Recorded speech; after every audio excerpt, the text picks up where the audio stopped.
Si cuento esta historia hoy, tal vez mucha gente no crea lo que una simple congregación adventista en el interior de Boyacá era capaz de hacerle a sus propias ovejas. Pero si hay algo que aprendí en estos mis 68 años de vida, es que a veces las personas que más hablan en nombre de Dios son exactamente aquellas que más se olvidan de sus enseñanzas. Y cuando descubrí lo que realmente pasaba detrás de las cortinas de mi querida congregación, mi corazón se despedazó de una forma que jamás pensé que fuera posible. Hola, mis queridos. Me llamo Esperanza, pero pueden decirme Abuela Espe. Tengo 68 años y nací aquí en Sogamoso, allá en 1956. Hoy quiero compartir con ustedes una historia que guardé encerrada en el fondo de mi alma por más de 30 años, una historia que me dolió tanto que durante décadas pensé que me la llevaría a la tumba. Antes de empezar, quería preguntar ¿desde dónde me están viendo? Dejen en los comentarios ahí abajo desde qué rinconcito de Colombia me están acompañando.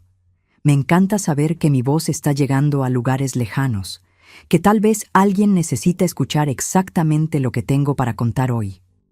Y si pueden, denle like y suscríbanse al canal. Eso significa mucho para mí. Era 1976 cuando mi vida tomó un rumbo completamente diferente. Acababa de cumplir 20 años. Era una muchacha sencilla del interior, hija del señor Aurelio y de doña Carmenza, que tenían una pequeña finca a orillas del río Chicamocha. Vivíamos de esa vida rural típica de Boyacá, criando algunas cabezas de ganado, sembrando maíz, frijol y yuca para el sustento de la familia. Nuestra casa era de adobe, con 3 cuartos pequeños, una sala que también servía de cocina, y un corredor donde pasábamos las tardes tomando aguapanela y conversando sobre la vida. El olor que más recuerdo de mi niñez es el de leña quemándose en la estufa de barro que mi mamá usaba para cocinar, mezclado con el aroma dulce de la panela que hacía cada mes cuando la caña estaba buena. Los domingos, toda nuestra familia caminaba unos 2 kilómetros hasta la iglesita católica del Sagrado Corazón, una construcción sencilla de ladrillo que quedaba en el centro del pueblo. Éramos católicos fervorosos, de esos que no se perdían una novena, que rezaban el rosario todos los días al atardecer, que guardaban con cariño las imágenes de los santos en la repisa de la sala. Mi papá siempre decía que Dios estaba en todas partes, principalmente en el trabajo honrado del campo y en el amor de la familia. Mi mamá completaba que los santos eran para venerarlos y pedirles en oración, que ellos intercedían por nosotros allá en el cielo. Era una fe sencilla, pero sólida, que me daba paz y dirección en la vida. En esa época yo trabajaba en la casa de doña Matilde, una señora viuda y acomodada que vivía en la calle principal de Sogamoso. Ella tenía una tienda de telas e hilos y necesitaba a una muchacha para cuidar la casa, lavar, planchar, cocinar y hacer el aseo. El trabajo era pesado, pero me trataba bien y me pagaba puntual todos los meses, lo que ayudaba mucho a mi familia con el presupuesto. La casa de doña Matilde era una de las más bonitas del pueblo, toda pintada de blanco con ventanas azules, un jardín al frente con rosales que cuidaba con mucho cariño y un patio grande atrás donde criaba gallinas y tenía una huerta. Era una casa que siempre olía a cera de abeja, porque ella se empeñaba en encerar todos los pisos de madera por lo menos 2 veces a la semana. Fue una tarde de jueves, mientras estaba tendiendo ropa en el tendedero del patio, que escuché voces diferentes conversando en la sala. Doña Matilde estaba recibiendo unas visitas, 2 señoras que nunca había visto por ahí. Por el tono de la conversación, parecían estar hablando de religión, citando versículos de la Biblia y usando palabras que no eran comunes en nuestra iglesia católica. Cuando terminé de tender la ropa, doña Matilde me llamó a la sala y me presentó a las visitas. Eran doña Socorro y doña Blanca, 2 hermanas adventistas que habían llegado hacía poco a Sogamoso para hacer trabajo evangelístico. Eran de Bogotá, la capital, y hablaban con una educación y conocimiento bíblico que me impresionó mucho. Doña Socorro era la mayor, debía tener unos 50 años, cabello canoso siempre recogido en un moño bien arreglado, vestido hasta la rodilla en tonos sobrios, y una postura que transmitía mucha serenidad y conocimiento. Doña Blanca era menor, tal vez 40 y pico de años, pero igualmente seria y bien presentada. Ambas cargaban Biblias gastadas por el uso y hablaban con una convicción que llamaba la atención. Durante la conversación, le explicaron a doña Matilde y a mí sobre las diferencias entre la Iglesia Católica y la Iglesia Adventista del Séptimo Día. Hablaron sobre cómo los adventistas seguían la Biblia de forma más literal, guardando el sábado sagrado como Dios ordenó en el cuarto mandamiento, evitando alimentos impuros como carne de cerdo y mariscos, y esperando con ansias la segunda venida de Jesucristo. Esa información me movió de una forma que no pude explicar. Nunca había oído hablar de guardar el sábado en vez del domingo, ni sobre que los alimentos fueran considerados impuros por la Biblia. En nuestra Iglesia Católica, el Padre nunca mencionó esas cosas. ¿Será que había verdades bíblicas que desconocía completamente? Doña Socorro notó mi interés y me preguntó si me gustaría estudiar la Biblia con más profundidad. Explicó que estaban ofreciendo estudios bíblicos gratuitos para quien quisiera entender mejor la palabra de Dios. Dijo que muchas personas vivían una vida cristiana a medias porque no conocían todas las instrucciones que Dios dejó en su palabra sagrada. Antes de irse, me dieron un folleto colorido que hablaba sobre profecías bíblicas y el fin de los tiempos. Tenía imágenes impresionantes de Jesús bajando de las nubes, de personas siendo arrebatadas al cielo y de una gran multitud vestida de blanco adorando ante el trono de Dios.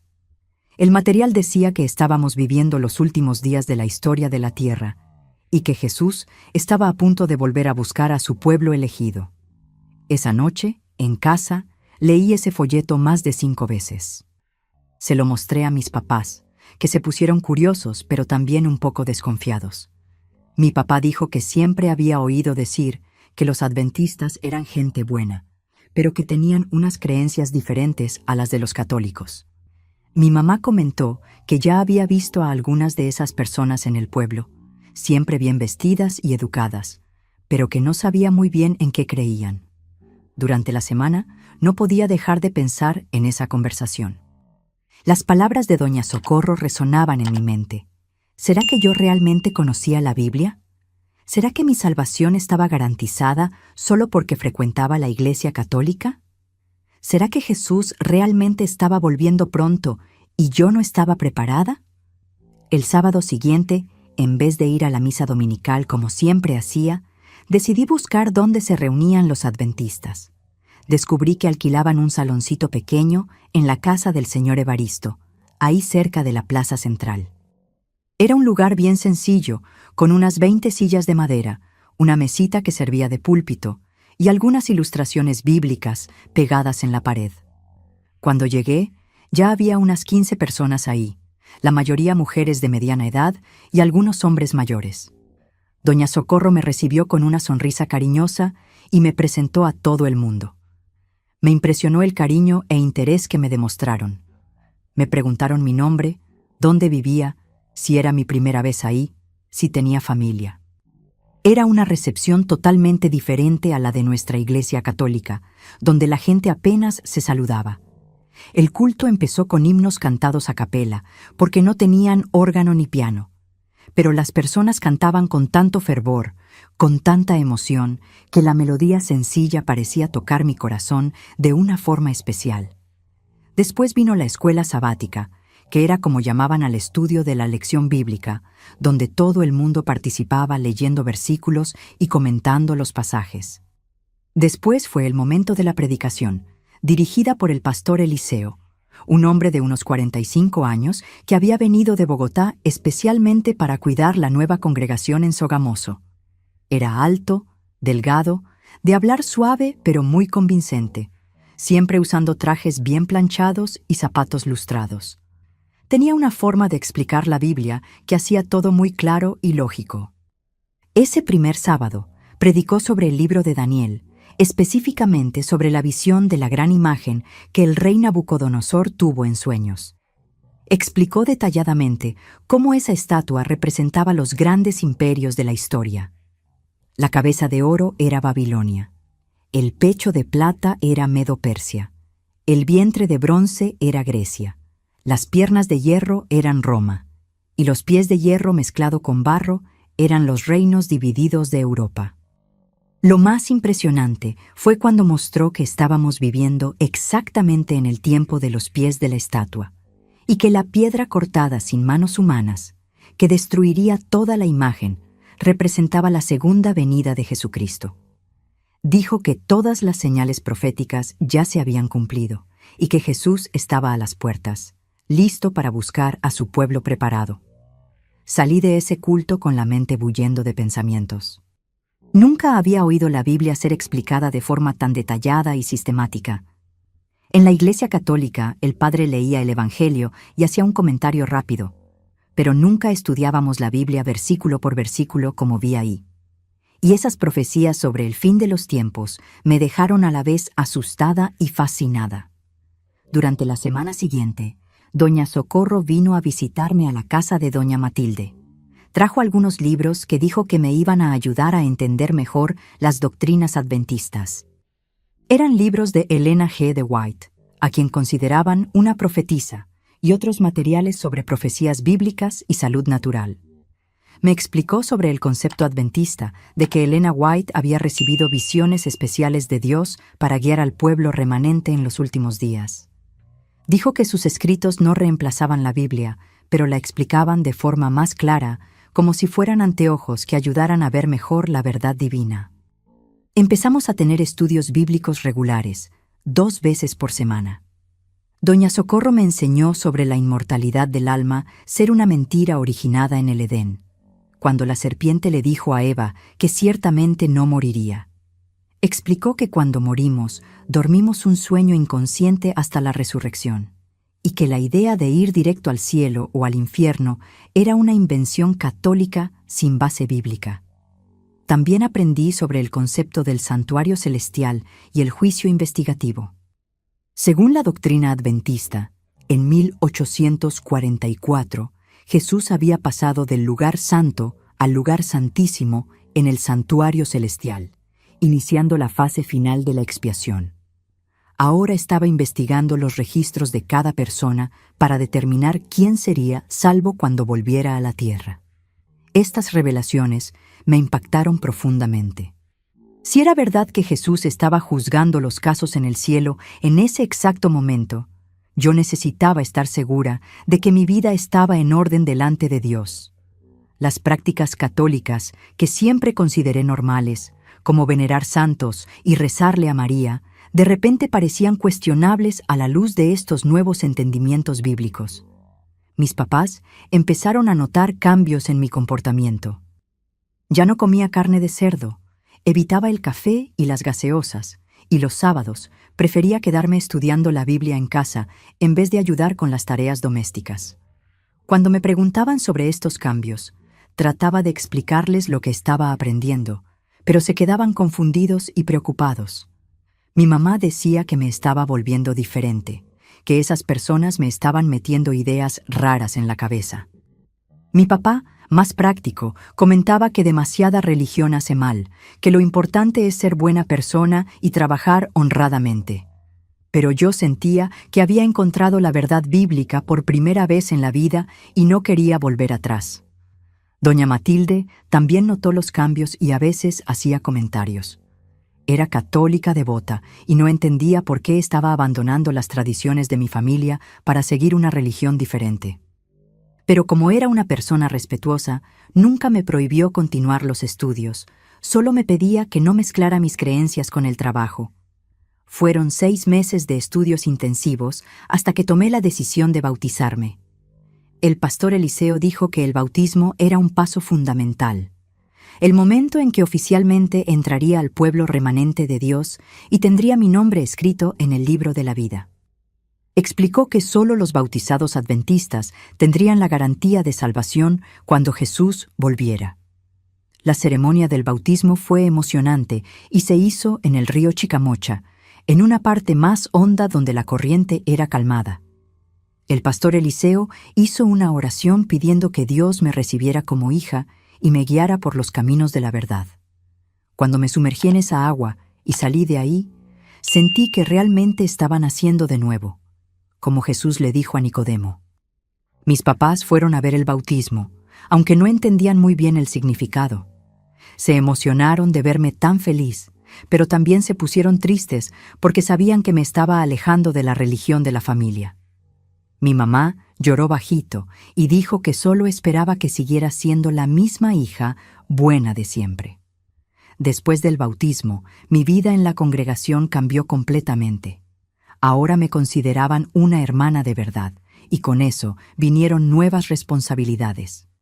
Me invitaron a ayudar en la escuela sabática de los niños, a participar en el coro de la iglesia y a acompañar a Doña Socorro en las visitas evangelísticas que hacían durante la semana. Así fue como conocí otras familias adventistas de la región. Estaban los hermanos Eliodoro y Argenis, una pareja de ancianos que se había convertido hacía muchos años y eran considerados los pilares de la congregación. También estaba la familia de Crisanto y Fabiola, que tenían 3 hijos pequeños y siempre participaban en todas las actividades de la iglesia. Una de las familias que más me llamó la atención fue la del diácono Nicanor y su esposa Magnolia. Vivían en una casa bonita en el centro del pueblo y siempre estaban impecablemente vestidos en los cultos. Nicanor era considerado brazo derecho del pastor Eliseo, ayudaba en la administración de la congregación y a veces predicaba cuando el pastor viajaba. Magnolia era una mujer elegante, siempre con ropa bien hecha y cabello arreglado, pero había algo en ella que me intrigaba. A veces la pillaba con la mirada perdida durante los cultos, como si estuviera pensando en otras cosas. Y cuando su marido le hablaba, notaba una tensión sutil, una incomodidad que trataba de disimular. También me acerqué mucho a la hermana Noemí, una viuda de 40 y pico de años que se había convertido recientemente. Era una persona dulce y dedicada, siempre dispuesta a ayudar en los trabajos de la iglesia. Había perdido a su marido hacía 2 años en un accidente y decía que la fe adventista le había dado nuevo sentido a su vida después de esa tragedia. Durante las actividades de la congregación, empecé a darme cuenta de cómo se relacionaban las personas entre sí. Había una jerarquía bien definida. El pastor Eliseo en la cima, seguido por los ancianos y diáconos, después las esposas de esos líderes, y por último los miembros comunes. Las decisiones importantes siempre las tomaban los hombres, y se esperaba que las mujeres apoyaran sin cuestionar. En las reuniones administrativas, que se hacían una vez al mes, solo los hombres bautizados podían votar. Las mujeres podían asistir y dar opiniones si se las pedían, pero la palabra final siempre les correspondía a los hermanos. Cuando pregunté sobre esto, Doña Socorro me explicó que era orden bíblica, que Dios había establecido al hombre como cabeza de la mujer, y que cuestionar esa estructura sería rebeldía contra los principios divinos. También aprendí sobre la importancia del diezmo y las ofertas. El pastor Eliseo predicaba frecuentemente sobre cómo le devolvemos a Dios el 10% de todo lo que ganamos, y que las ofertas debían ser generosas porque Dios ama al que da con alegría. Decía que los fieles diezmeros tenían la protección especial de Dios y prosperaban en todas las áreas de la vida. Como yo ganaba poco trabajando en la casa de doña Matilde, a veces era difícil separar el diezmo completo. Pero el pastor decía que era exactamente cuando teníamos menos que necesitábamos ejercitar más fe, que Dios probaba nuestra fidelidad justamente en los momentos de aprieto económico. Una cosa que me llamaba la atención era cómo el pastor Eliseo vivía bien a pesar de que la congregación era pequeña y tenía pocos diezmeros. Siempre estaba bien vestido, vivía en una casa alquilada de las mejores del pueblo y viajaba constantemente a Bogotá o a otras ciudades. Cuando le pregunté a doña Socorro cómo era posible eso, me dijo que la asociación sostenía a los pastores y que no era asunto nuestro cuestionar esas cuestiones administrativas. Fue por esa época, como 1 año después de mi bautismo, que empecé a interesarme por Gustavo, un muchacho adventista que había llegado de Tunja para trabajar en la congregación como colportor. Colportor era el nombre que le daban a los vendedores de libros adventistas, una actividad considerada muy noble porque esparcía la literatura de la iglesia. Gustavo tenía 26 años, era guapo, educado y hablaba sobre la Biblia con mucho conocimiento. Se había bautizado hacía 4 años y era visto como un joven prometedor, dedicado completamente a la obra de Dios. El pastor Eliseo decía que era un ejemplo para los otros jóvenes de la congregación. El cortejo entre adventistas tenía reglas bien específicas. No podía haber noviazgo sin supervisión, los encuentros siempre debían pasar en presencia de otras personas, y las conversaciones debían girar principalmente alrededor de asuntos espirituales.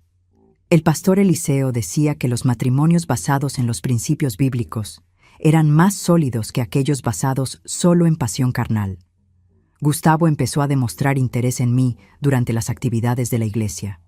Siempre buscaba sentarse cerca durante los cultos, se ofrecía para acompañarme hasta la casa después de las reuniones y entablaba conversaciones sobre los planes que tenía de servir a Dios como literatura evangelista.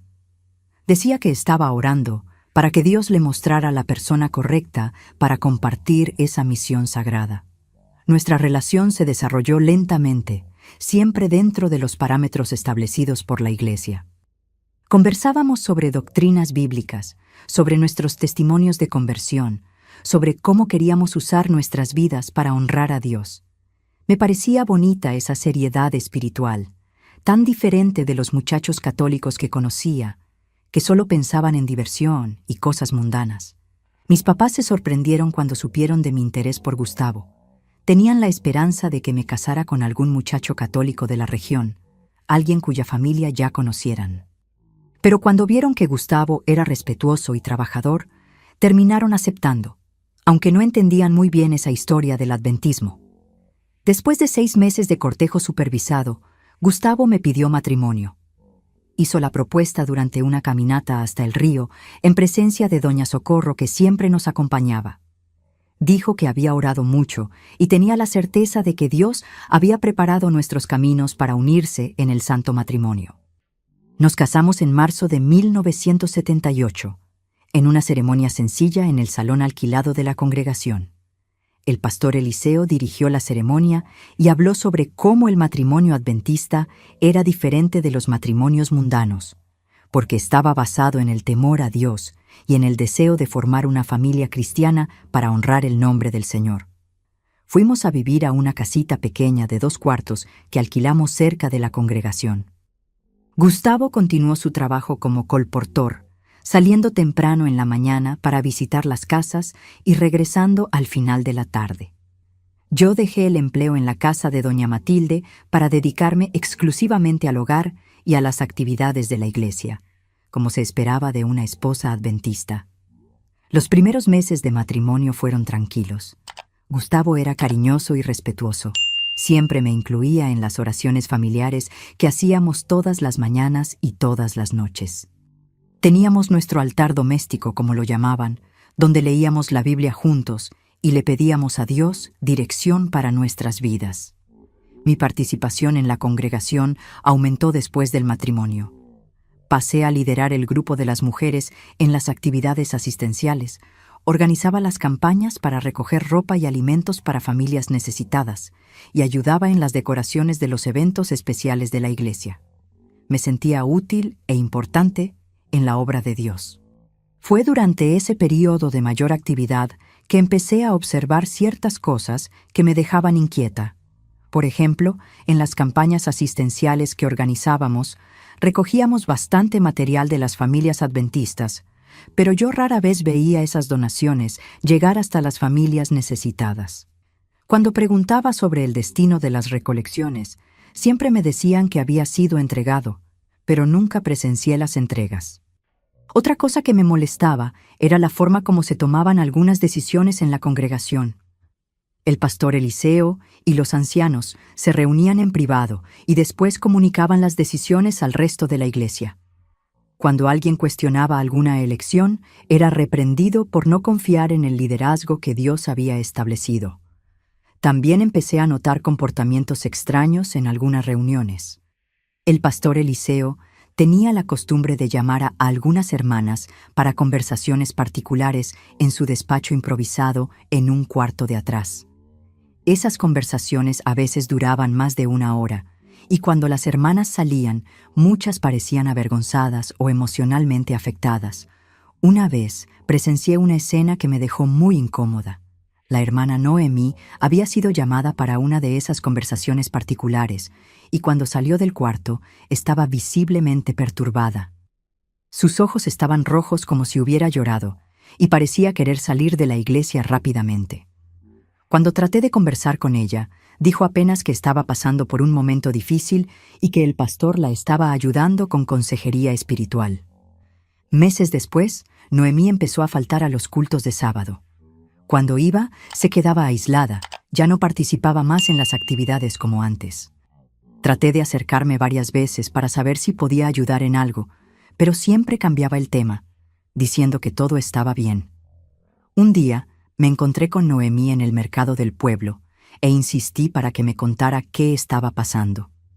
Miró alrededor para asegurarse de que no hubiera nadie conocido cerca, y entonces me susurró que estaba pensando en dejar la congregación. Cuando le pregunté por qué, dijo apenas que había descubierto cosas que la habían decepcionado mucho, pero no quiso dar detalles. Esa conversación se quedó martillando en mi cabeza durante días.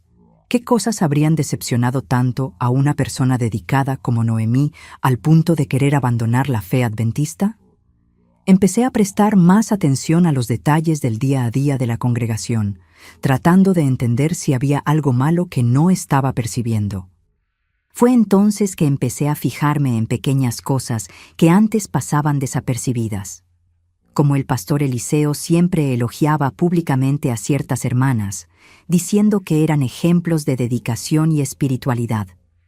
Como siempre buscaba a esas mismas hermanas para ayudar en tareas especiales. Como las llamaba con más frecuencia para esas conversaciones particulares. También noté que algunas de esas hermanas, principalmente las más jóvenes o las viudas, parecían tensas cuando estaban cerca del pastor. Cuando él se acercaba para saludar o conversar, se ponían visiblemente incómodas, como si quisieran estar en cualquier otro lugar. Una de esas hermanas era Consuelo, una muchacha de 22 años que se había bautizado hacía poco tiempo. Era bonita, tímida, y venía de una familia muy pobre de la zona rural. El pastor Eliseo siempre la elogiaba, decía que tenía un corazón puro y una fe genuina, pero yo me daba cuenta de que evitaba quedarse sola con él. Siempre se las arreglaba para salir cuando veía que se acercaba. Mis queridos que me están acompañando hasta aquí, ¿ya se están dando cuenta de que había algo muy malo en esa congregación? A veces las señales están todas ahí frente a nosotros, pero nos demoramos en entender lo que realmente está pasando. Si este relato los está tocando de alguna forma, denle like para animarme a seguir compartiendo esta historia difícil. Fue una tarde de miércoles, cuando estaba arreglando el salón donde se hacían los cultos, que presencié una escena que cambió completamente mi percepción sobre el pastor Eliseo. Había llegado más temprano para organizar las sillas y limpiar el ambiente, cuando oí voces viniendo del cuarto de atrás que él usaba como despacho. Una de las voces era claramente la de él, pero había algo en el tono que me alertó. Parecía estar hablando de forma diferente a la usual, más bajo, más íntimo. La otra voz era femenina y parecía angustiada. Me quedé inmóvil, tratando de entender qué estaba pasando, cuando reconocí que era la voz de la hermana Consuelo. No lograba distinguir claramente las palabras, pero el tono de la conversación era perturbador. Parecía haber algún tipo de discusión o negociación. De repente, oí a Consuelo decir más alto: «Por favor, pastor, yo no quiero hacer eso». Mi corazón empezó a latir aceleradamente. Lo que fuera que estuviera pasando ahí adentro no parecía una conversación normal de consejería pastoral. Me quedé parada, sin saber si debía irme o quedarme para estar segura de que Consuelo estaba bien. Algunos minutos después, la puerta se abrió y ella salió rápidamente, con la cara roja y los ojos aguados. Cuando me vio ahí, se puso aún más avergonzada y salió prácticamente corriendo de la iglesia sin decir una palabra. El pastor Eliseo apareció en la puerta enseguida, arreglándose el traje y pasándose la mano por el cabello. Cuando me vio, pareció sorprendido y un poco molesto. Me preguntó cuánto tiempo llevaba ahí y qué había oído. Le respondí que acababa de llegar y no había oído nada, solo había visto a Consuelo salir apurada. Dijo que la hermana estaba pasando por un momento difícil de tentación espiritual y que necesitaba consejería intensiva. Explicó que a veces era necesario ser firme con los miembros para ayudarlos a vencer el pecado. Después, cambió de tema rápidamente y se fue de la iglesia, dejándome sola con una sensación horrible en el pecho. Esa noche no pude dormir bien. Me quedé pensando en la angustia en la voz de Consuelo, en la forma como salió de ahí, en la vergüenza que demostró cuando me vio.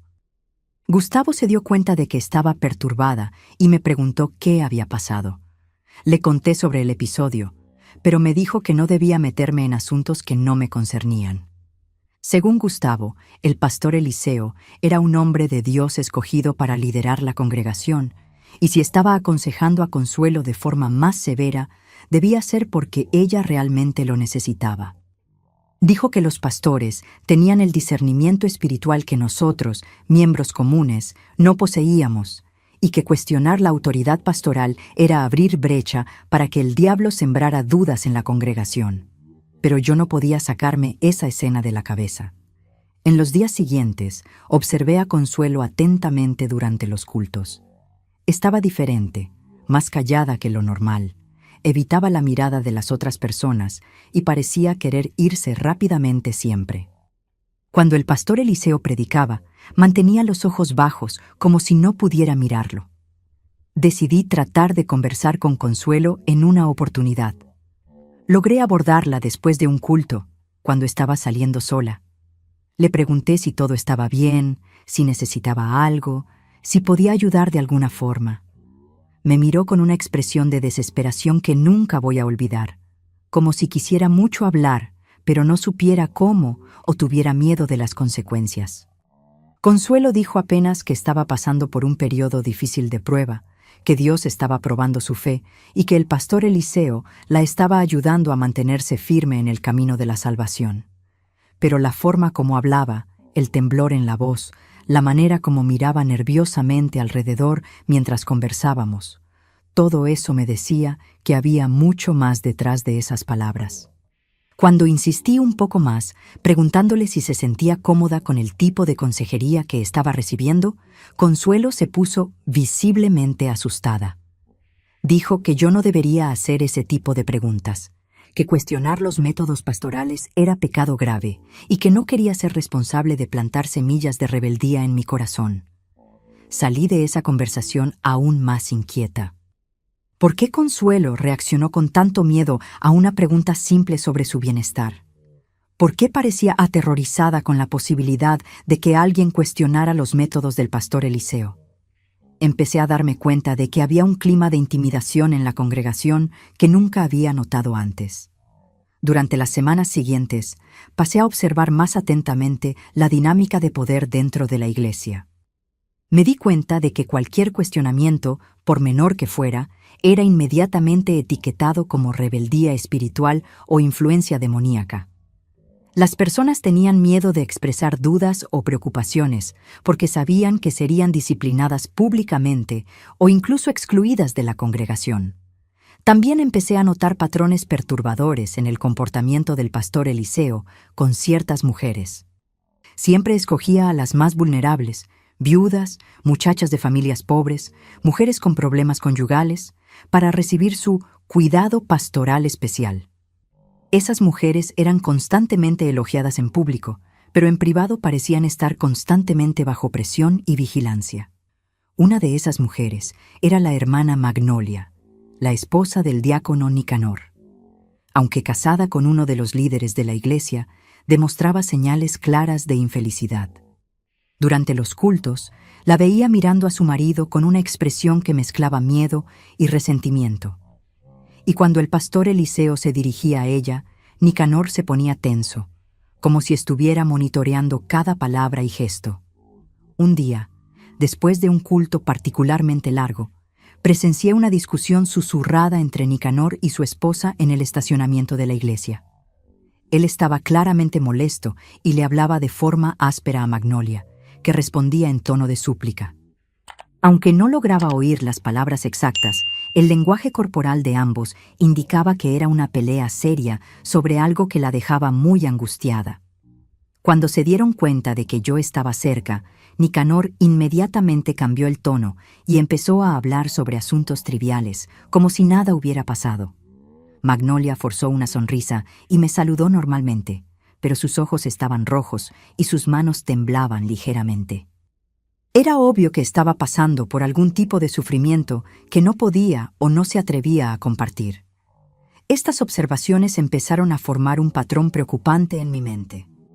Todas esas mujeres, Noemí, Consuelo, Magnolia, tenían algo en común. Todas eran frecuentemente llamadas para conversaciones particulares con el pastor Eliseo. Todas parecían estar bajo algún tipo de presión psicológica constante, y todas demostraban señales de miedo o ansiedad cuando el tema era el liderazgo de la iglesia. Decidí conversar con Gustavo sobre estas preocupaciones, esperando que él, como hombre de la congregación, tuviera alguna perspectiva diferente o supiera de información que yo desconocía. Pero su reacción fue aún más defensiva de lo que esperaba. Dijo que estaba desarrollando un espíritu crítico peligroso, que estaba viendo problemas donde no existían y que ese tipo de actitud podría causarnos serios problemas en la congregación. Gustavo me recordó que el pastor Eliseo era un hombre escogido por Dios, ungido por la asociación, y que tenía autoridad espiritual sobre todos nosotros. Dijo que si continuaba alimentando dudas sobre el liderazgo, podría estar abriendo mi corazón a influencias demoníacas. Sugirió que orara más, ayunara y le pidiera a Dios que quitara esos pensamientos negativos de mi mente. Esa conversación con mi propio marido me mostró qué tan profundamente arraigada estaba la cultura de sumisión ciega a la autoridad pastoral. Incluso personas cercanas a mí, que me conocían bien y sabían que no era dada a fantasías o chismes, preferían descartar mis preocupaciones legítimas antes que cuestionar la estructura de poder de la iglesia.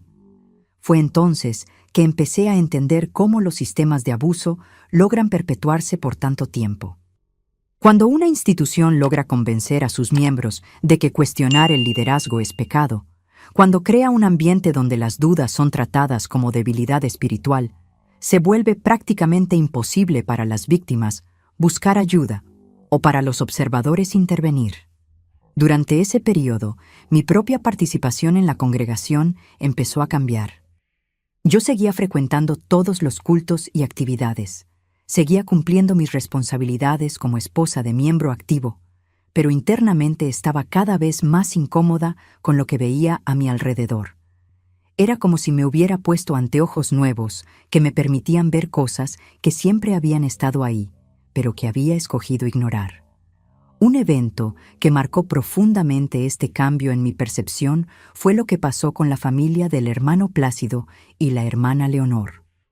Eran miembros antiguos de la congregación, personas sencillas pero dedicadas que siempre contribuían fielmente con diezmos y ofertas. Plácido trabajaba como carpintero y Leonor cuidaba la casa y los 3 hijos pequeños. La familia estaba pasando por dificultades económicas serias después de que Plácido se lastimó en el trabajo y se quedó varias semanas sin poder trabajar. Pidieron ayuda a la congregación para comprar medicamentos y alimentos básicos, explicando que habían usado todos los ahorros y ya no sabían qué hacer. Cuando el caso fue presentado en una reunión administrativa, esperé que la iglesia inmediatamente se movilizara para ayudar a una familia tan necesitada y fiel. Pero la respuesta del pastor Eliseo fue completamente inesperada. Dijo que antes de recibir ayuda, la familia necesitaba demostrar que sus dificultades no eran resultado de mala administración financiera o falta de fe. El pastor sugirió que Plácido y Leonor pasaran por un proceso de consejería financiera para analizar sus gastos y determinar si realmente merecían auxilio. Dijo que la Iglesia no podía simplemente andar distribuyendo dinero sin criterios, porque eso crearía dependencia y podría atraer personas interesadas solo en beneficios materiales. Me quedé impactada con esa actitud. Conocía a la familia personalmente, sabía de su integridad y dedicación, y era obvio que estaban pasando por una situación temporal causada por circunstancias fuera de su control. ¿Cómo un pastor cristiano podía ser tan insensible al sufrimiento de ovejas de su propio rebaño? Cuando manifesté mi desacuerdo durante la reunión, sugiriendo que deberíamos ayudar inmediatamente y después, si era necesario, ofrecer orientación financiera, fui reprendida públicamente por el pastor Eliseo. Dijo que las mujeres no tenían experiencia suficiente para entender cuestiones administrativas complejas y que mi intervención era inadecuada y fuera de lugar. La forma como fui humillada en esa reunión, frente a todos los miembros de la congregación, fue un momento decisivo en mi jornada de despertar. Me di cuenta de que no estaba simplemente discrepando con una decisión específica, sino cuestionando toda una filosofía de liderazgo que ponía la preservación de la autoridad pastoral por encima del bienestar de los miembros. Después de esa reunión, varias personas vinieron a hablarme en privado. Algunas estaban de acuerdo conmigo, pero decían que no tenían valor para manifestarse públicamente. Otras me aconsejaron ser más cuidadosa con mis palabras, alertándome que el pastor no toleraba cuestionamientos y que yo podría enfrentar disciplina eclesiástica si continuaba con esa postura. La hermana Argenis, una de las más antiguas de la congregación, me buscó algunos días después y me pidió que conversáramos en privado. Me contó que a lo largo de los años había observado muchas situaciones similares, donde miembros necesitados fueron ignorados o incluso culpabilizados por sus dificultades. Dijo que varias familias ya habían dejado la congregación por esa insensibilidad del liderazgo. Argenis también me reveló algo que me dejó aún más perturbada. Contó que algunos años atrás, una joven llamada Zoraida había hecho denuncias graves contra el pastor Eliseo, acusándolo de comportamiento inadecuado durante sesiones de consejería. Pero en vez de investigar las alegaciones, el liderazgo de la iglesia decidió excluir a Zoraida, diciendo que estaba siendo usada por el diablo para difamar a un siervo de Dios. Según Argenis, Zoraida era una muchacha seria y dedicada, que nunca había dado problemas en la congregación. Pero después de que hizo las denuncias, fue sistemáticamente aislada y humillada hasta que no tuvo otra opción que dejar la iglesia. La versión oficial era que había apostatado de la fe, pero Argenis siempre tuvo dudas sobre lo que realmente pasó. Esa información fue como una pieza que se encajó perfectamente en el rompecabezas que se estaba formando en mi mente. Si el pastor Eliseo ya había sido acusado antes de comportamiento inadecuado, eso explicaría muchas cosas sobre los patrones que estaba observando. Y si la respuesta de la institución fue silenciar y expulsar a la víctima en vez de investigar, eso mostraba qué tan corrupto era el sistema que había abrazado con tanta fe. Empecé a hacer preguntas discretas a otros miembros antiguos, tratando de entender si había otras situaciones similares en el pasado. Descubrí que había un patrón de jóvenes mujeres que habían dejado la congregación de forma abrupta, siempre acompañado de explicaciones vagas sobre problemas espirituales o influencias mundanas.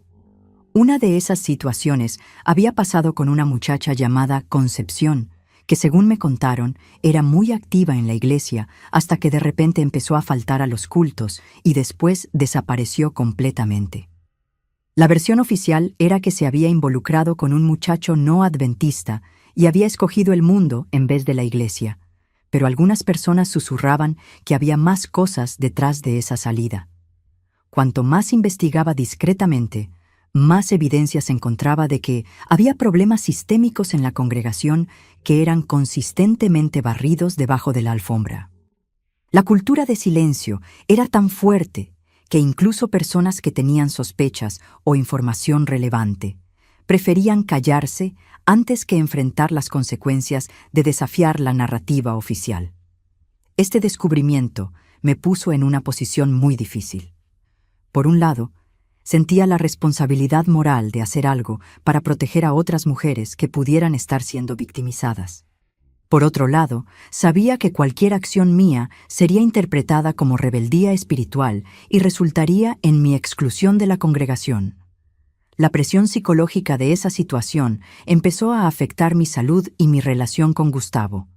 Ya no podía participar en los cultos con la misma naturalidad de antes.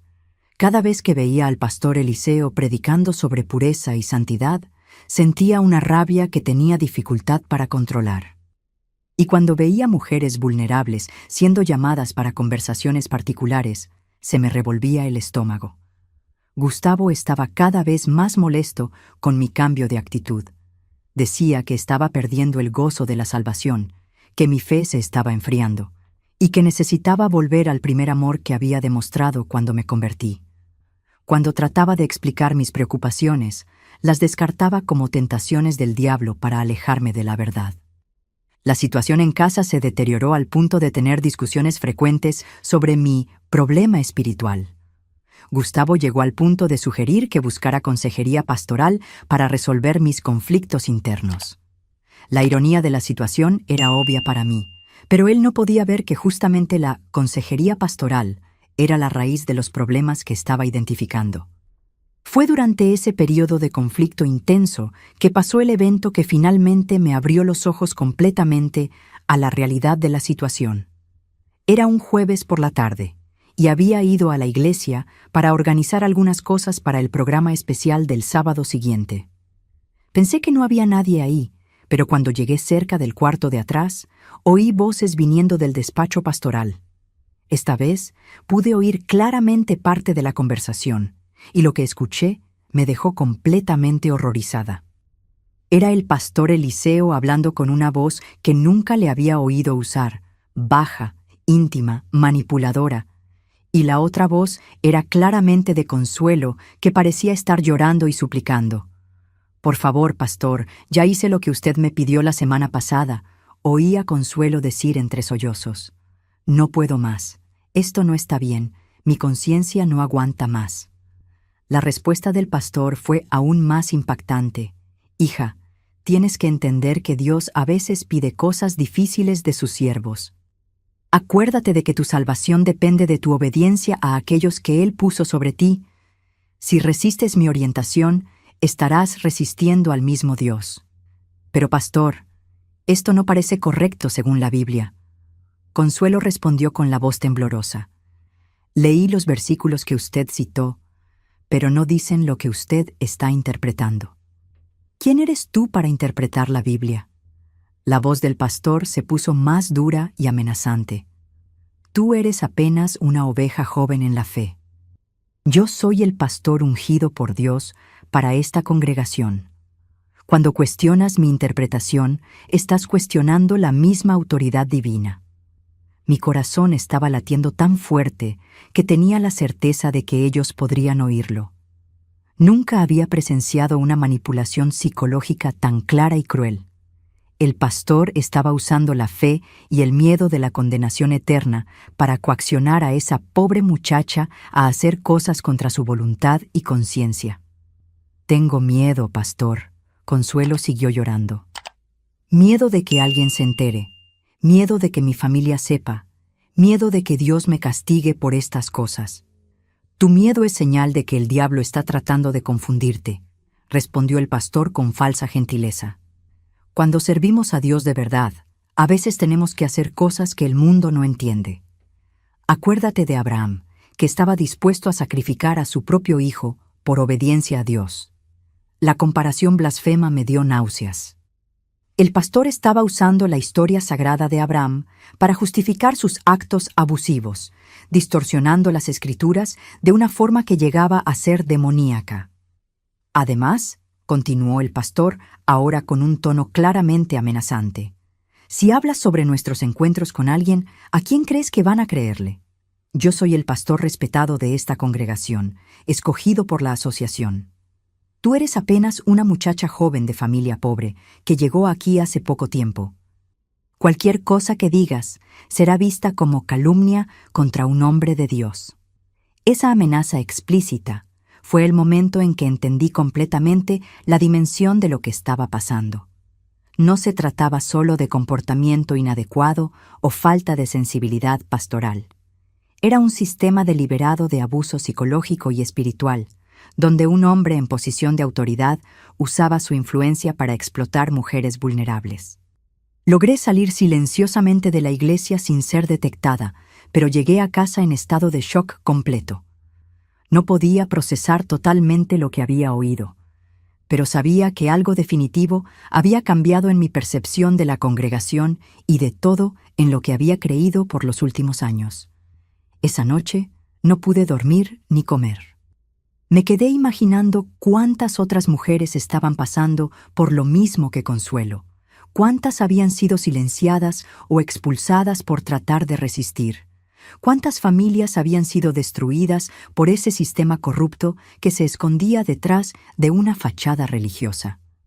Gustavo notó mi estado alterado y me preguntó qué había pasado. Esta vez, decidí contar todo lo que había oído, esperando que la gravedad de la situación lo hiciera entender que no se trataba de problemas espirituales de mi parte, sino de crímenes reales siendo cometidos bajo la cobertura de la autoridad religiosa. Su reacción fue aún más devastadora de lo que podría haber imaginado. En vez de quedar impactado o indignado con lo que el pastor estaba haciendo, Gustavo se puso furioso conmigo por haber espiado una conversación privada y por estar difamando a un siervo de Dios con acusaciones graves. «¿Cómo puedes repetir esas calumnias terribles?», gritó. «No tienes ninguna prueba de lo que estás diciendo, apenas tu interpretación maliciosa de una conversación que oíste por casualidad. El pastor Eliseo es un hombre santo, dedicado a la obra de Dios hace años». Si Consuelo estaba llorando, probablemente era porque estaba siendo disciplinada por algún pecado. Cuando insistí en que había oído claramente amenazas y coerción, Gustavo dijo que estaba distorsionando las palabras por culpa de mi espíritu de rebeldía. Argumentó que los pastores a veces necesitan ser firmes con miembros problemáticos y que mi interpretación de los eventos mostraba cuánto se había endurecido mi corazón contra las cosas de Dios. La discusión se extendió por horas, con Gustavo insistiendo en que debía arrepentirme de mi comportamiento y pedirle perdón al pastor por alimentar pensamientos maliciosos contra él. Cuando me negué, dijo que ya no podía reconocerme como la mujer cristiana con quien se había casado. Esa noche marcó el fin de mi matrimonio y de mi participación en la iglesia adventista, aunque todavía no lo sabía en ese momento. En los días siguientes, Gustavo empezó a tratarme como si fuera una extraña peligrosa, alguien que había sido poseída por demonios y representaba una amenaza para su propia salvación. Llegó al punto de prohibirme acompañarlo a los cultos, diciendo que mi presencia sería perjudicial para la congregación mientras mantuviera esa actitud rebelde. Paradójicamente, esa exclusión me dio la oportunidad de reflexionar con más claridad sobre todo lo que había pasado y tomar las decisiones que cambiaron completamente el rumbo de mi vida. Durante el período en que me quedé alejada de los cultos, me las arreglé para buscar a Consuelo para conversar con ella en privado.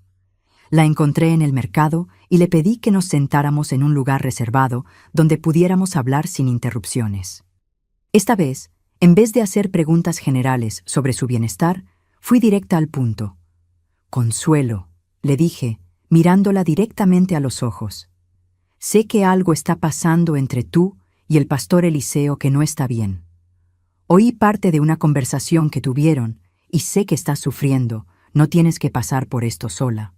Su reacción fue inmediata e intensa. Empezó a llorar copiosamente y dijo que tenía miedo de que alguien se enterara, que sabía que nadie le creería, que tenía la certeza de que sería expulsada de la iglesia si decía cualquier cosa. Pero también había un alivio visible en finalmente tener a alguien que entendía su situación. Poco a poco, Consuelo me contó detalles horribles sobre lo que estaba pasando. Cómo el pastor había empezado con elogios excesivos e invitaciones especiales, después había progresado a conversaciones cada vez más íntimas sobre su vida personal, y finalmente había empezado a hacer exigencias que ella sabía que estaban mal, pero que él justificaba con interpretaciones distorsionadas de las Escrituras. Me contó cómo usaba su posición de autoridad para crear una atmósfera donde resistir sus demandas era equivalente a resistir a Dios. Cómo alternaba entre promesas de bendiciones especiales si cooperaba y amenazas de maldiciones eternas si desobedecía. Cómo la convenció de que sus encuentros eran una prueba de fe enviada por Dios para prepararla para responsabilidades mayores en la congregación. Lo más perturbador de todo era cómo había logrado distorsionar completamente su entendimiento sobre lo correcto e incorrecto, usando el lenguaje religioso que ella respetaba para justificar actos que su conciencia rechazaba. Era una forma de abuso psicológico sofisticada que explotaba exactamente aquello que debería ser más sagrado, la relación entre una persona y Dios. Después de oír el testimonio completo de Consuelo, supe que ya no podía quedarme en silencio. Aún sabiendo las consecuencias personales que enfrentaría, tenía la responsabilidad moral de protegerla a ella y a otras mujeres que pudieran estar en situación similar. Mi primera acción fue conversar con mis papás sobre toda la situación. Se quedaron horrorizados con lo que les conté, pero no sorprendidos. Mi mamá dijo que siempre había tenido reservas sobre mi conversión al adventismo, no por cuestiones doctrinales, sino porque percibía algo artificial en la forma como las personas se comportaban en esa congregación. Mi papá, hombre sencillo pero sabio, dijo algo que nunca olvidé. Hija, cuando alguien necesita usar el nombre de Dios para justificar sus maldades, es porque sabe muy bien que está haciendo lo incorrecto. Hombre de Dios de verdad no necesita amenazar ni chantajear a nadie. Con el apoyo de mis papás, decidí tomar una actitud que sabía que cambiaría mi vida para siempre. Escribí una carta detallada relatando todo lo que había observado y oído, incluyendo los testimonios de Consuelo y la información que había recolectado sobre otros casos similares en el pasado. Envié copias de esa carta a la Asociación Departamental Adventista, a algunas familias influyentes de la congregación y a autoridades locales. La reacción fue rápida y brutal. En vez de investigar las alegaciones, el liderazgo adventista local decidió describirme como una mujer desequilibrada y rebelde que estaba siendo usada por el diablo para atacar la obra de Dios. El pastor Eliseo organizó una reunión especial de la congregación donde fui formalmente disciplinada y excluida por calumnia contra siervo de Dios y espíritu de rebelión. Durante esa reunión, que pasó sin que yo fuera siquiera invitada a defenderme, varias personas hablaron sobre cómo había cambiado negativamente desde que empecé a cuestionar el liderazgo.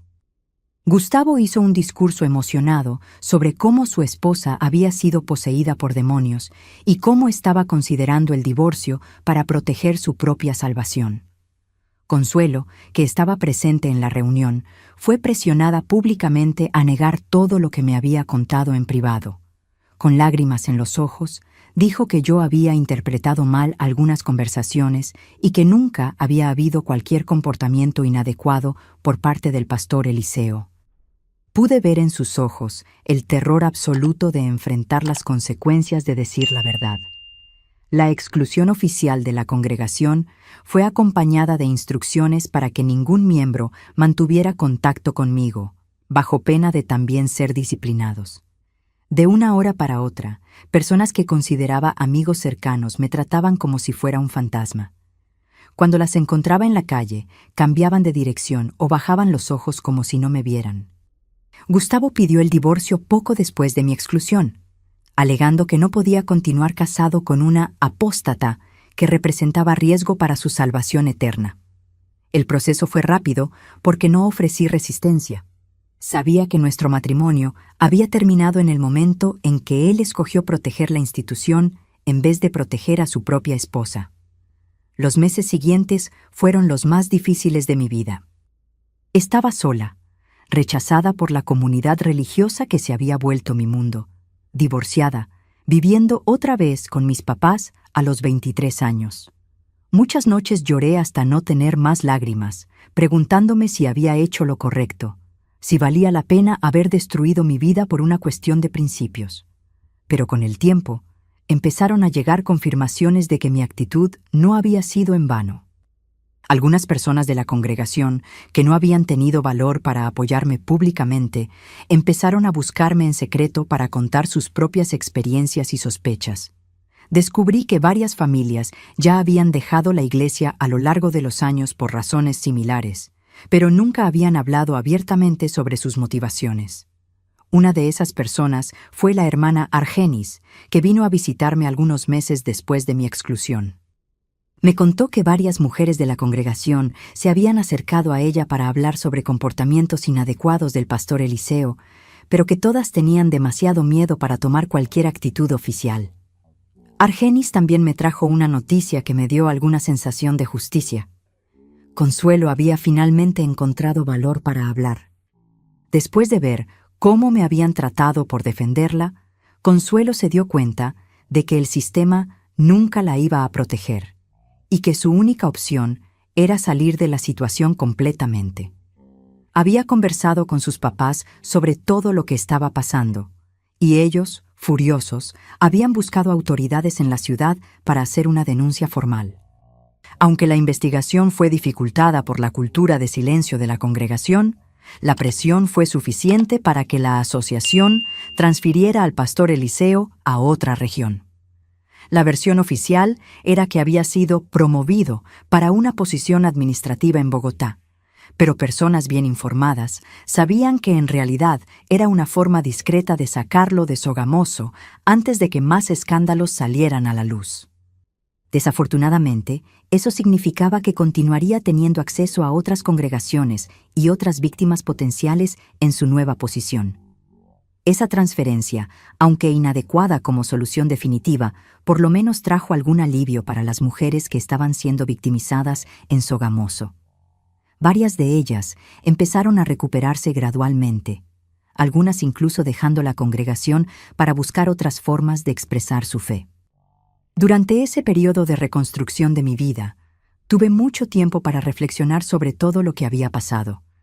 Empecé a entender que el problema no estaba solo con un pastor específico, sino con todo un sistema que permitía e incluso facilitaba ese tipo de abuso.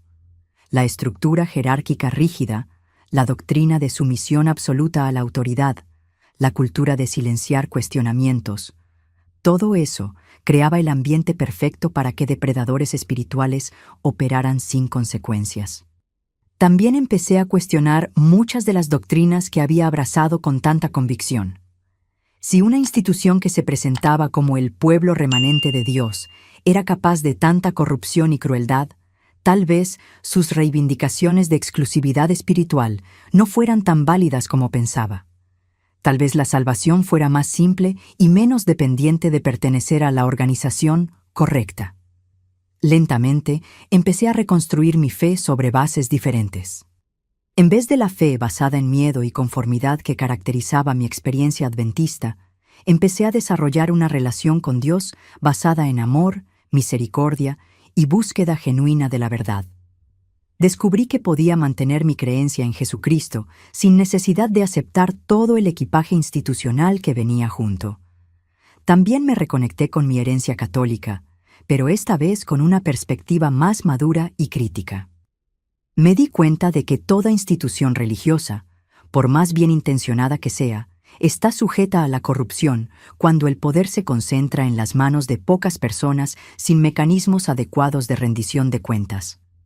Algunos años después, conocí a Vicente, un hombre bueno y sencillo que no estaba interesado en convertir a nadie ni en ser convertido. Era católico no practicante, respetaba mi jornada espiritual sin juicios y me ofreció el tipo de amor incondicional que nunca había experimentado durante mi período adventista. Nos casamos en una ceremonia sencilla, bendecida por el padre de nuestra parroquia católica, y construimos una familia basada en respeto mutuo y libertad de conciencia. Con Vicente tuve 3 hijos, Anselmo, Georgina y Edvaldo. Crié a todos con una educación religiosa equilibrada, enseñándoles sobre Dios y Jesucristo, pero siempre enfatizando que la fe verdadera debe venir del corazón, nunca de la coerción o del miedo. Les conté, cuando se hicieron mayores, sobre mi experiencia con los adventistas, para que pudieran reconocer las señales de manipulación religiosa y nunca se dejaran llevar por promesas de exclusividad espiritual. Años más tarde, ya con los hijos grandes, recibí una visita inesperada que trajo de vuelta memorias dolorosas, pero también una sensación de que mi lucha no había sido completamente en vano. Era Consuelo, ahora una mujer de 40 y pico de años, casada y madre de 2 hijos. Me había buscado porque quería agradecerme personalmente por el valor que demostré tantos años atrás. Consuelo me contó que después de que salió de la congregación adventista, pasó por un período muy difícil de reconstrucción psicológica. El abuso espiritual que sufrió había dejado marcas profundas en su capacidad de confiar en autoridades religiosas e incluso en su relación con Dios. Pasó años en terapia, tratando de separar su fe genuina de las distorsiones que habían sido plantadas en su mente. También me reveló detalles perturbadores sobre otros casos que pasaron en la congregación después de mi salida. Aparentemente, aún con la transferencia del pastor Eliseo, el sistema siguió funcionando de forma similar con su sustituto. Varias otras mujeres jóvenes habían pasado por experiencias traumáticas similares, pero la cultura de silencio permanecía tan fuerte que la mayoría nunca habló públicamente sobre lo que sufrió. Según Consuelo, mi actitud de denunciar públicamente los abusos, aun sabiendo las consecuencias personales que enfrentaría, plantó semillas importantes en la mente de muchas personas. Algunas familias empezaron a cuestionar internamente la estructura de autoridad absoluta de la Iglesia. Otras se volvieron más vigilantes en relación al comportamiento de los líderes religiosos, y varias mujeres encontraron valor para salir de situaciones abusivas por haber visto mi ejemplo. Me contó específicamente sobre 3 jóvenes que habían dejado la congregación en los años siguientes a mi exclusión, todas relatando situaciones de acoso pastoral que no tuvieron valor de denunciar, pero que lograron reconocer como abusivas por las discusiones que mi caso había generado. Aunque esas jóvenes sufrieron el dolor del ostracismo religioso, lograron escapar antes de que los abusos escalaran a niveles más graves. Durante nuestra conversación, Consuelo también me informó sobre desarrollos más recientes involucrando al pastor Eliseo. Aparentemente, después de años operando en diferentes congregaciones por el interior de Boyacá y departamentos vecinos, finalmente había sido formalmente removido del ministerio después de múltiples denuncias que se acumularon al punto de no poder ser más ignoradas por la administración adventista. La remoción oficial pasó solo después de que una de sus víctimas más recientes, una joven de 17 años, hija de una familia influyente en la asociación, logró reunir evidencias documentales de los abusos y amenazó llevar el caso a la prensa si la Iglesia no tomaba providencias definitivas. Aún así, el proceso fue conducido de forma discreta, sin reconocimiento público de las víctimas anteriores o pedidos de disculpa a las familias que fueron destruidas. Esa información me trajo sentimientos contradictorios. Por un lado, había satisfacción en saber que finalmente había enfrentado consecuencias reales por sus actos. Por otro lado, sentía una tristeza profunda al pensar en cuántas otras mujeres habían sufrido en sus manos durante todos esos años en que la institución prefirió proteger su reputación en vez de proteger a las víctimas. Consuelo me dijo que decidió buscarme porque estaba involucrada en una red informal de ex-adventistas que se apoyaban mutuamente en el proceso de sanación después de experiencias traumáticas en la Iglesia. Muchas de esas personas tenían historias similares a la nuestra. Habían sido excluidas, ostracizadas o habían salido voluntariamente después de cuestionar prácticas abusivas o doctrinas problemáticas. Me invitó a participar en algunos encuentros de ese grupo, donde personas compartían sus experiencias y se ayudaban mutuamente a reconstruir su fe e identidad después de dejar una institución que había controlado tanto de sus vidas. Aunque había logrado recuperarme bien sola a lo largo de los años, pensé que podría contribuir con mi experiencia para ayudar a otras personas que todavía estaban luchando con las consecuencias del abuso espiritual. Participar en esos encuentros fue una experiencia reveladora y al mismo tiempo dolorosa. Conocí decenas de personas que tenían historias similares a la mía. Mujeres que fueron abusadas por líderes religiosos, familias que fueron destruidas por políticas institucionales rígidas, jóvenes que fueron expulsados por cuestionar doctrinas o por no conseguir vivir según estándares imposibles de perfección. Una de las historias que más me marcó fue la de Delfina, una señora de 60 años que había sido adventista por más de 30 años antes de salir de la iglesia. Me contó cómo había dedicado toda su vida a la institución, trabajando como profesora en escuelas adventistas, sirviendo en varias posiciones de liderazgo femenino y criando a sus 4 hijos dentro de la fe adventista. La ruptura de Delfina con la iglesia empezó cuando su hijo menor, Florencio, fue excluido a los 16 años por haber cuestionado públicamente algunas doctrinas durante una clase de la escuela sabática. El joven había hecho preguntas legítimas sobre contradicciones que percibía entre diferentes interpretaciones bíblicas, pero fue acusado de espíritu de rebelión e influencia demoníaca. Cuando Delfina trató de defender a su hijo, argumentando que hacer preguntas era parte natural del desarrollo de la fe, también fue disciplinada por apoyar comportamiento rebelde. La presión psicológica fue tanta que Florencio tuvo una crisis nerviosa y necesitó ser hospitalizado. Fue en ese momento que Delfina se dio cuenta de que la institución a la cual había dedicado su vida era capaz de destruir incluso a un niño para mantener su autoridad absoluta. La historia de Delfina me hizo reflexionar sobre cómo el sistema adventista era particularmente cruel con jóvenes inteligentes y cuestionadores. La doctrina enfatizaba tanto la obediencia ciega a la autoridad que cualquier señal de pensamiento independiente era vista como amenaza espiritual.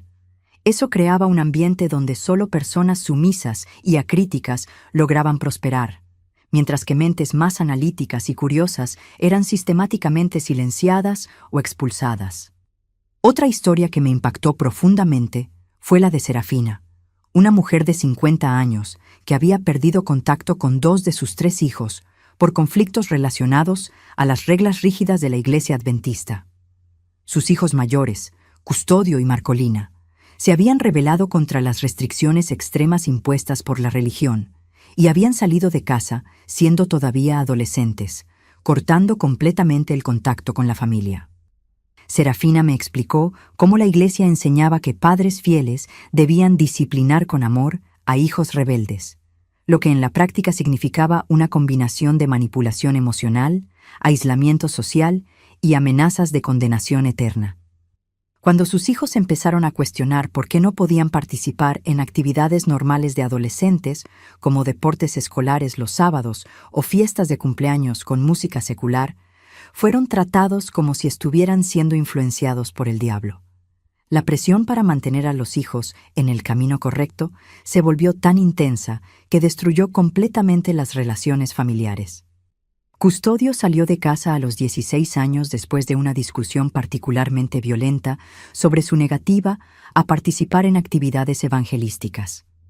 Marcolina se fugó a los 15 años con un novio no adventista, prefiriendo enfrentar las dificultades de la vida adulta precoz antes que continuar viviendo bajo el control religioso opresivo.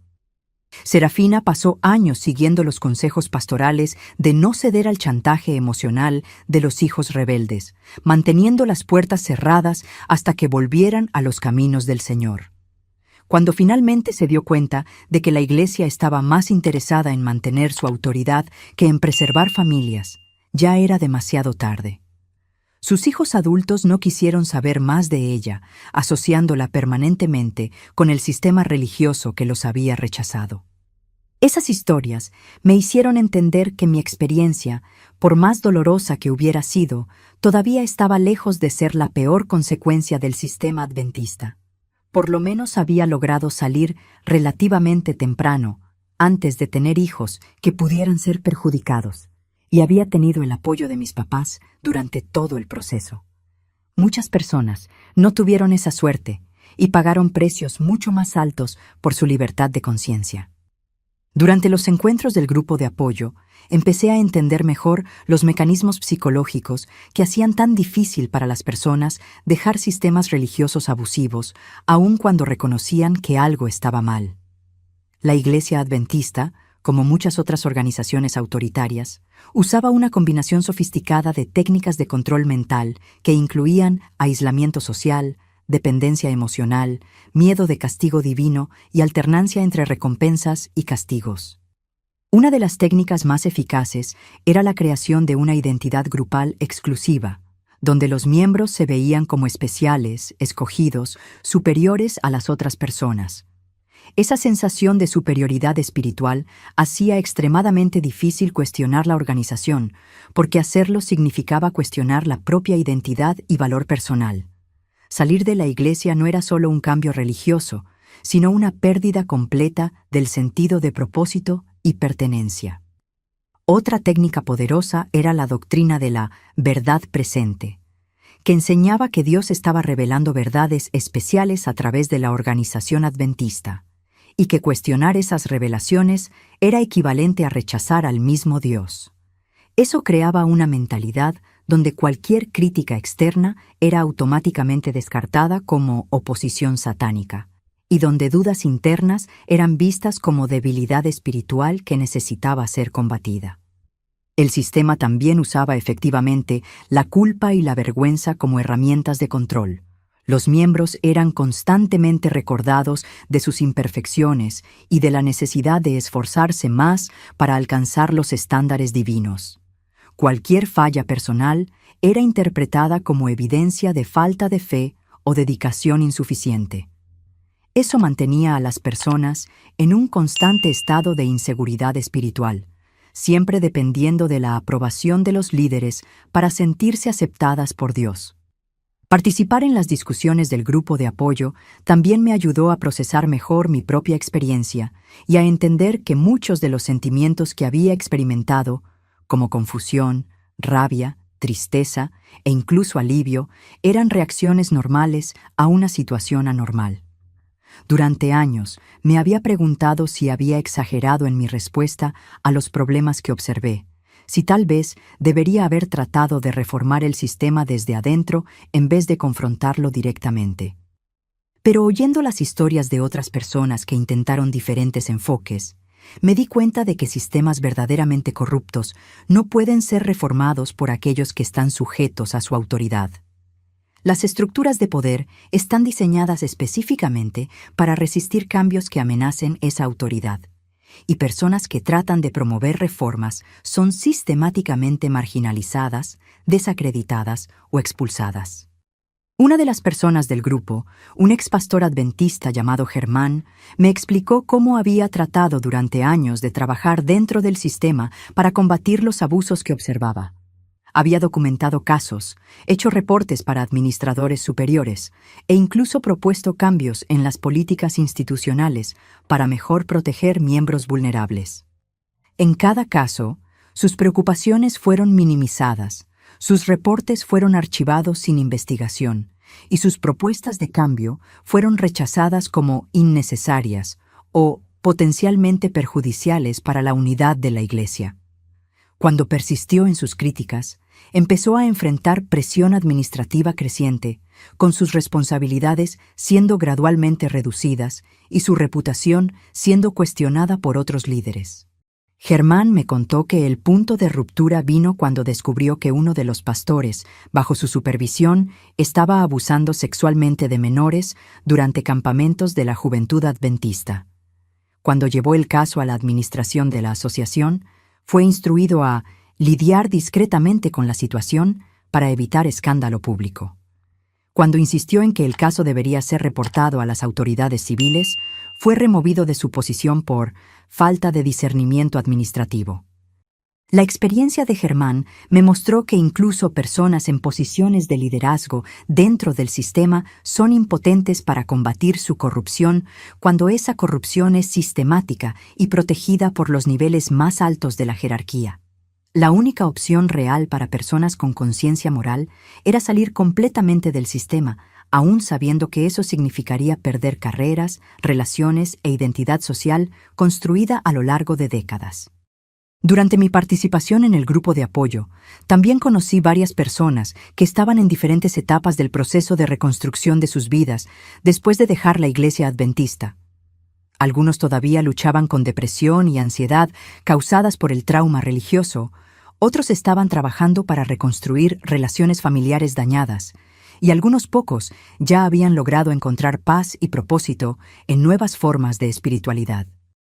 Una de las historias más inspiradoras fue la de Otilia, una enfermera de 55 años que había sido excluida de la iglesia por divorciarse de un marido abusivo. Según la doctrina adventista, divorcio solo era permitido en casos de adulterio, y aún así, la persona divorciada no podía casarse otra vez mientras el excónyuge estuviera vivo. Cuando Otilia dejó a su marido por violencia doméstica, fue disciplinada por romper votos sagrados. Después de años de lucha para reconstruir su vida y lidiar con el ostracismo social, Otilia encontró una nueva vocación trabajando con mujeres víctimas de violencia doméstica. Usaba su experiencia personal y su conocimiento de los mecanismos de abuso religioso para ayudar a otras mujeres a reconocer patrones abusivos y encontrar valor para buscar ayuda. Otilia me dijo que su experiencia con el abuso religioso la había vuelto más sensible a las señales de manipulación y control en otros contextos. Lograba identificar rápidamente cuando clientes estaban siendo manipuladas por líderes religiosos que usaban textos bíblicos para justificar violencia doméstica o para desanimar a mujeres de buscar ayuda externa. Inspirada por el ejemplo de Otilia y por las historias que oí en el grupo de apoyo, decidí que quería hacer algo más concreto para ayudar a otras personas que estaban pasando por experiencias similares a la mía. Empecé a escribir sobre mi experiencia, inicialmente solo como una forma de terapia personal, pero gradualmente desarrollando la idea de compartir mi historia públicamente. El proceso de escribir sobre mi experiencia fue al mismo tiempo liberador y doloroso. Revivir los detalles de los abusos que presencié, de la manipulación que sufrí y de las pérdidas que experimenté trajo de vuelta muchas emociones que pensaba haber procesado completamente. Pero también me dio una sensación de propósito, sabiendo que mi historia podría servir como alerta para otras personas en situaciones similares. Cuando finalmente publiqué mi relato en una pequeña revista local, la respuesta fue sorprendente. Recibí decenas de cartas de personas que tenían experiencias similares, no solo con adventistas, sino con varias otras organizaciones religiosas autoritarias. Muchas me agradecieron por haber encontrado valor para hablar públicamente sobre un asunto que la mayoría de las personas prefería mantener en silencio. Algunas de esas cartas vinieron de personas que todavía estaban dentro de sistemas abusivos, pero que empezaron a cuestionar sus situaciones después de leer mi historia.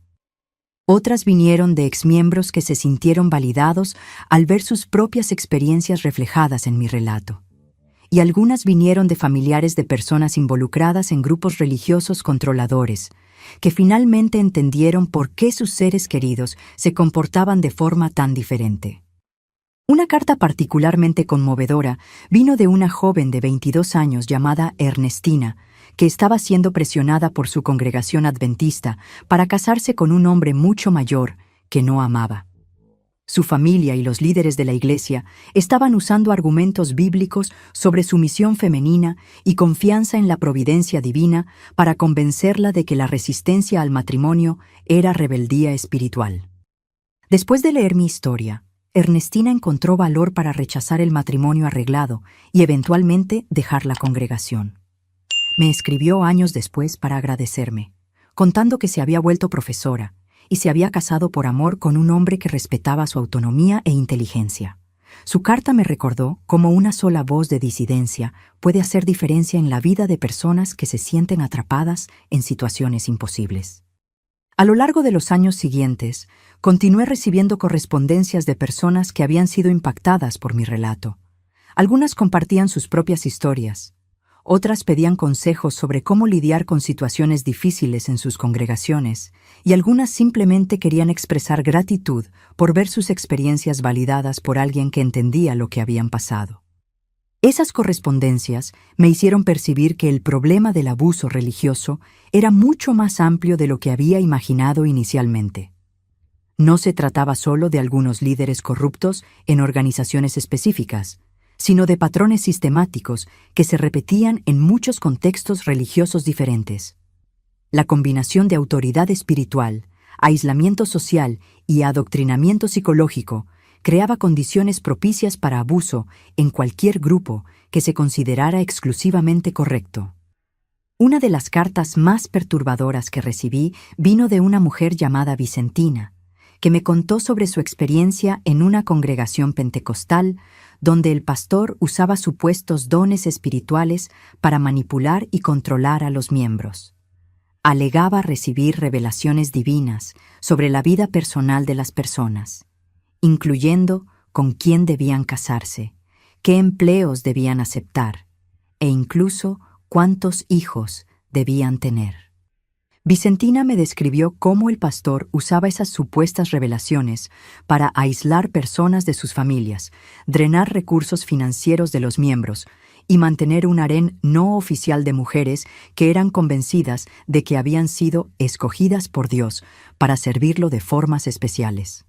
Cualquier cuestionamiento de esas revelaciones era interpretado como resistencia al Espíritu Santo y castigado con exclusión social y amenazas de maldición divina. La similitud entre la experiencia de Vicentina y mi propia experiencia con los adventistas me hizo entender que los mecanismos de abuso espiritual trascienden denominaciones específicas. Lo que importa no es la teología particular de un grupo, sino su estructura de autoridad y su actitud en relación al cuestionamiento y a la disidencia.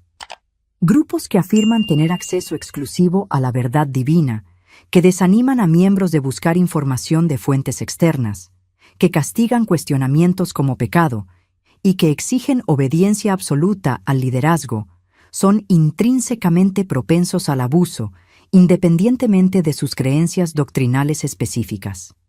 Esta comprensión más amplia me motivó a expandir mis esfuerzos de concientización más allá de la comunidad ex-adventista.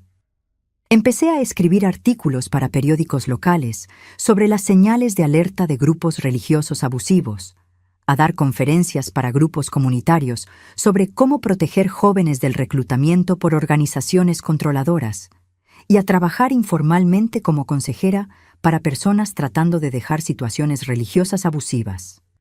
Una de las conferencias más impactantes que di fue en un colegio de secundaria local, donde hablé a estudiantes sobre cómo reconocer técnicas de manipulación psicológica usadas por grupos extremistas, tanto religiosos como seculares. Muchos de los jóvenes en la audiencia habían sido abordados por reclutadores de varias organizaciones controladoras, y mi presentación los ayudó a entender cómo funcionaban esas técnicas. Durante la sesión de preguntas y respuestas después de la conferencia, una estudiante de 16 años, llamada Carlota, levantó la mano y contó que su hermana mayor se había unido a un grupo religioso que le prohibía mantener contacto con la familia.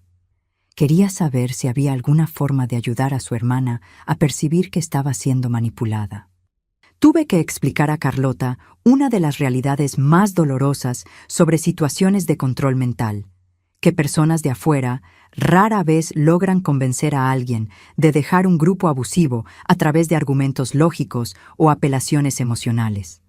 La persona controlada necesita llegar a sus propias conclusiones a través de experiencias que la hagan cuestionar el sistema desde adentro.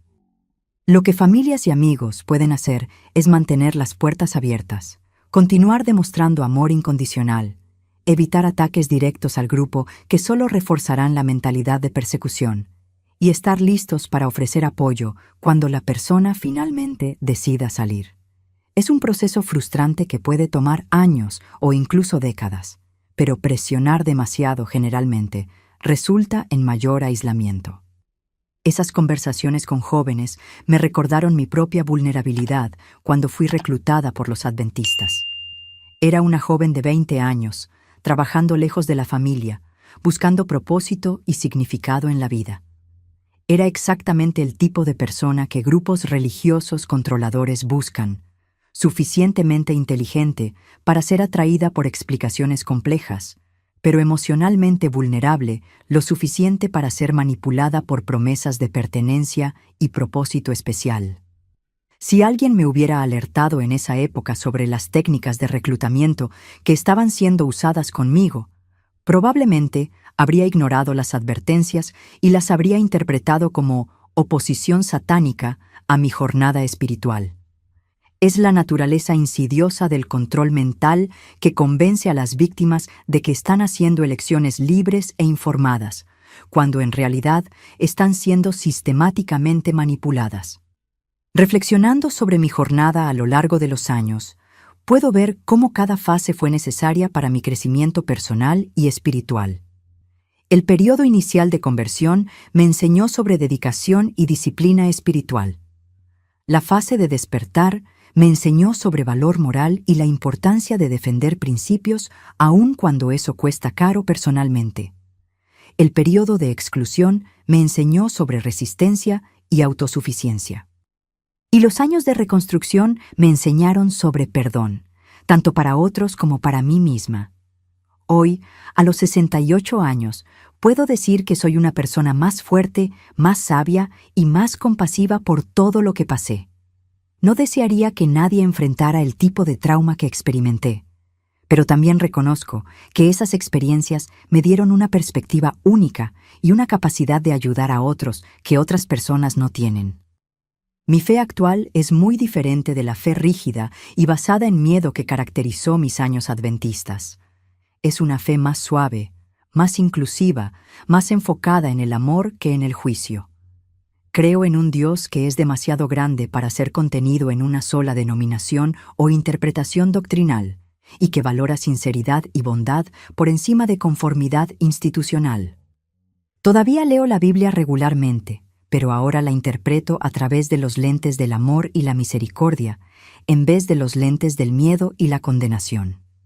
Participo ocasionalmente en servicios católicos, pero también encuentro espiritualidad en la naturaleza, en la música, en la literatura y especialmente en el servicio a otros. Una de las mayores alegrías de mi vida actual es ver a mis hijos desarrollando sus propias jornadas espirituales de forma saludable e independiente. Anselmo se volvió un católico practicante, pero del tipo que cuestiona, piensa y se involucra activamente en la justicia social. Georgina desarrolló una espiritualidad más ecléctica que incorpora elementos de varias tradiciones. Edvaldo se considera agnóstico, pero vive según principios éticos sólidos que cualquier persona religiosa admiraría. Todos aprendieron de mi experiencia a desconfiar de cualquier organización que afirme tener todas las respuestas o que desanime cuestionamientos. Saben reconocer técnicas de manipulación y tienen confianza para confiar en sus propias conciencias morales. Más importante, entienden que espiritualidad auténtica debe liberar y empoderar a las personas, nunca controlarlas o disminuirlas. Mirando hacia atrás, puedo ver que mi experiencia con los adventistas, por más dolorosa que haya sido, sirvió a un propósito mayor. Me sacó de una vida potencialmente complaciente y me forzó a desarrollar recursos internos que nunca supe que tenía. Me enseñó a valorar la integridad personal por encima de la aceptación social y me dio las herramientas para ayudar a otras personas en situaciones similares. Si pudiera volver en el tiempo y evitar toda esa experiencia, no sé si lo haría. Ciertamente evitaría el sufrimiento si fuera posible, pero también reconozco que me moldeó de formas fundamentalmente positivas. Me enseñó empatía por personas marginalizadas, me dio valor para defender causas impopulares y me mostró que es posible sobrevivir y prosperar aún después de perder todo lo que parecía importante. Mi historia no es única. Existen miles de personas que pasaron por experiencias similares con grupos religiosos controladores de todos los tipos. Algunas lograron recuperarse y reconstruir sus vidas como hice yo. Otras todavía están luchando con las consecuencias del trauma religioso. Y algunas nunca lograron escapar completamente de los sistemas que las capturaron. Es por esas personas que continúo hablando sobre mi experiencia, aún décadas después. Cada vez que cuento mi historia, hay la posibilidad de que alguien en la audiencia reconozca su propia situación y encuentre valor para buscar libertad. Cada vez que escribo sobre los mecanismos del abuso espiritual, existe la oportunidad de que familiares de personas controladas encuentren estrategias mejores para ayudar a sus seres queridos.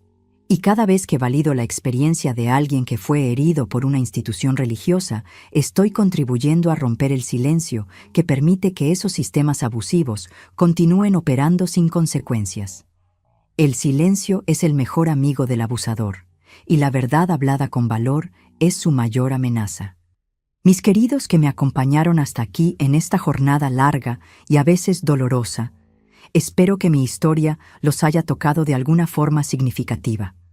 Si ustedes o alguien que conocen están enfrentando situaciones similares, sepan que hay esperanza, hay ayuda disponible y hay vida abundante después del control religioso. Recuerden siempre que ninguna organización humana, por más santa que afirme ser, tiene el derecho de controlar sus conciencias o limitar su capacidad de pensar por ustedes mismos. Dios, si existe, es ciertamente demasiado grande y amoroso para exigir ese tipo de sumisión ciega y miedo constante. Confíen en sus propias experiencias, honren sus propias intuiciones y nunca tengan miedo de hacer preguntas difíciles, aun cuando personas en posiciones de autoridad desanimen el cuestionamiento. La verdad genuina puede soportar escrutinio, y cualquier sistema que se desmorona cuando es cuestionado probablemente no valía la pena preservar. Que encuentren paz en sus jornadas espirituales, valor para defender sus principios, y sabiduría para distinguir entre amor verdadero y control disfrazado de cuidado religioso. Y recuerden siempre que son valiosos y dignos de respeto, independientemente de lo que cualquier institución o líder religioso pueda decir sobre ustedes. Esta es la historia de la abuela Espe, una mujer sencilla del interior de Boyacá que aprendió de la manera más difícil que a veces necesitamos perder todo lo que pensábamos que importaba para descubrir lo que realmente tiene valor. Que mi experiencia sirva de alerta, de aliento y de recordatorio de que nunca es demasiado tarde para escoger la libertad sobre el control, aun cuando esa elección cueste caro.